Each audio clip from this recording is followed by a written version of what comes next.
परशुराम छत्री नहीं मारे, छल माया की ना। सदगुरु भेद भक्ति नहीं जाने, जीव ही मिट्या दीना। साधारण मनुष्य जन ईश्वर का ही अवतार समझते हैं। माया और राम के विवेक के बिना सारा जगत भ्रम में पड़ा हुआ है। कहा जाता है कि भगवान ने 52 अवतार लेकर राजा बलि से 3 कहा जाता है कि भगवान ने 52 अवतार लेकर राजा बलि से 3 पग धरती की याचना की और छल पूर्वक संपूर्ण पृथ्वी को ही नाप लिया। यह छल प्रपंच मांगना परखना आदि किसी ही ईश्वर का नहीं बल्कि किसी मायावी इंसान का ही कार्य है।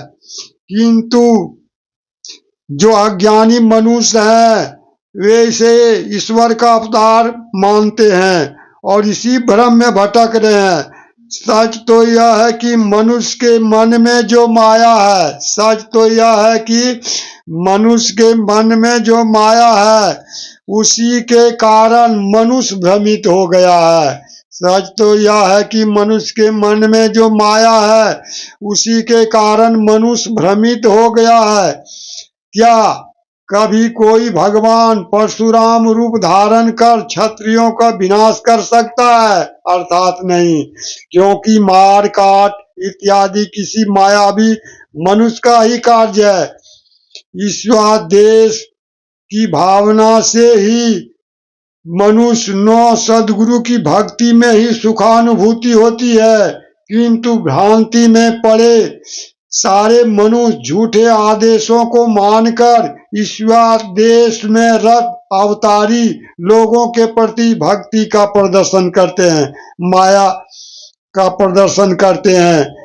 सही मायने में सच्चा भक्ति क्या है इसका भेद तो वे जानते हैं नहीं।